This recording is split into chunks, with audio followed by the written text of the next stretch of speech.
Mas, tendo ele saído, começou a pregoar muitas coisas e a divulgar o que acontecera, de sorte que Jesus já não podia entrar publicamente na cidade, mas conservava-se fora, em lugares desertos, e de todas as partes iam ter com eles. Evangelho de Marcos, capítulo 1, verso 45. Muito bom dia na graça, na paz do nosso Senhor e Salvador Jesus Cristo. Estamos de volta hoje, no sábado, caminhando para o final do mês de julho, e nós vamos dar continuidade na meditação que nós estamos fazendo nos livros do Novo Testamento.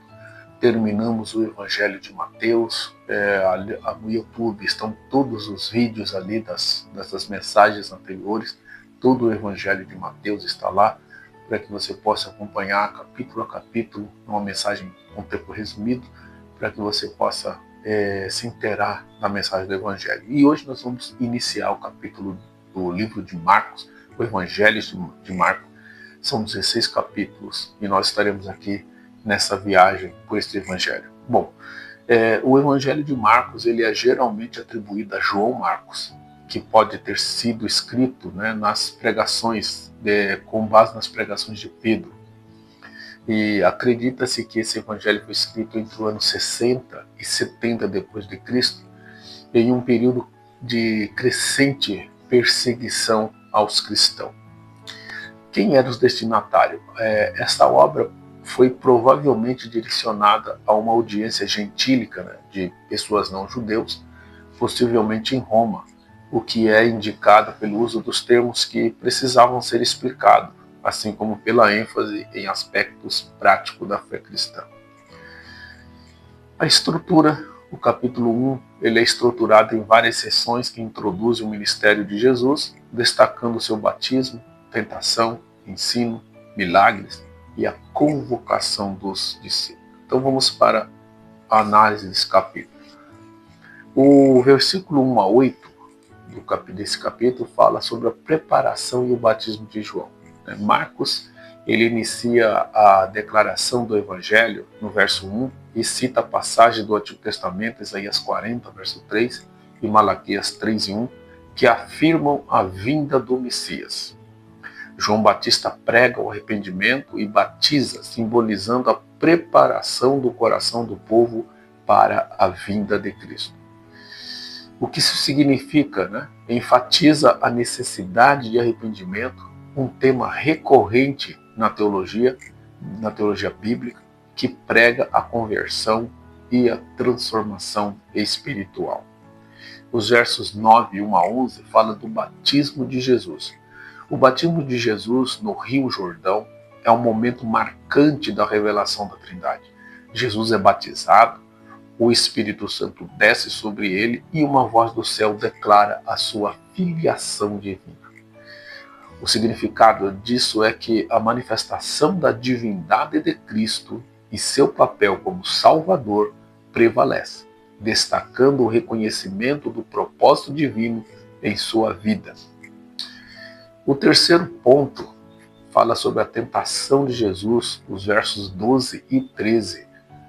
O Espírito o leva ao deserto para ser tentado, onde ele enfrenta 40 dias de provações. O que isto significa?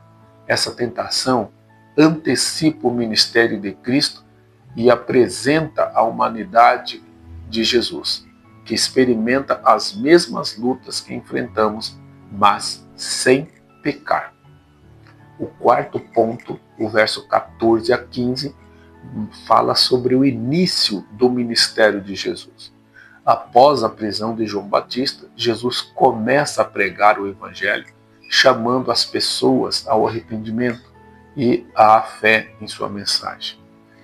Isto significa a urgência do chamado ao arrependimento e a aceitação do Evangelho é enfatizada, refletindo a centralidade da graça de Deus na salvação.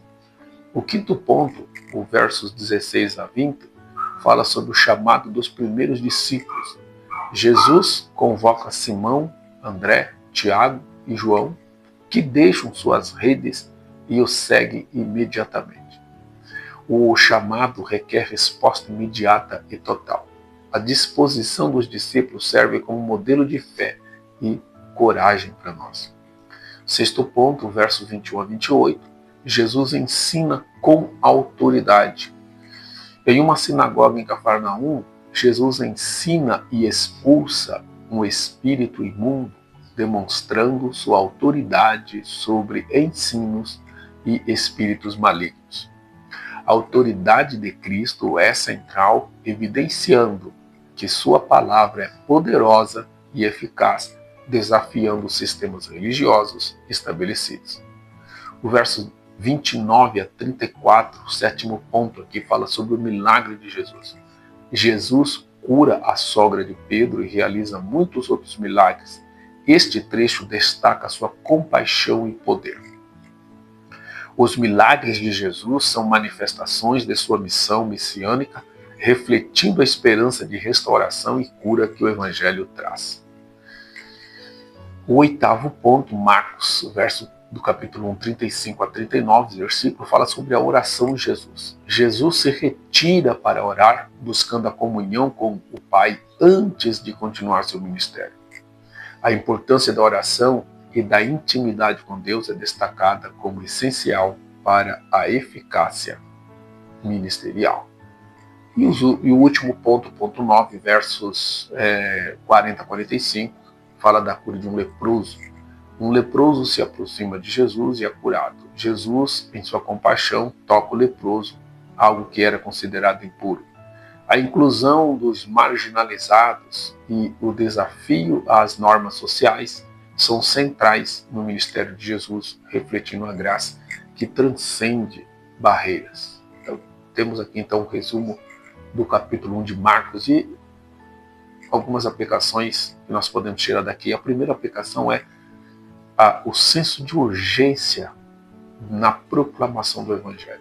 Somos chamados a viver como evangelistas em nosso contexto, anunciando o Evangelho com urgência e convicção, assim como Jesus fez. A tarefa de pregar o arrependimento e a restauradora graça de Deus é uma responsabilidade para todos. A segunda aplicação que nós podemos tirar daqui é sobre a importância da oração. Jesus modela a necessidade da oração em sua vida como uma prática fundamental. Assim, devemos cultivar uma vida de oração profunda, buscando direção e força em nosso caminho com Deus.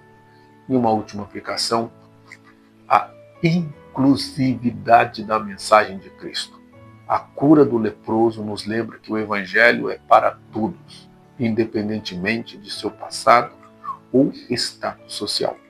Devemos ser uma comunidade que acolhe a todos, refletindo a compaixão e a graça de Cristo em nossas ações.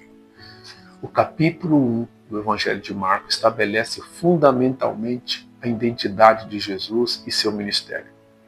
Dentro desta perspectiva,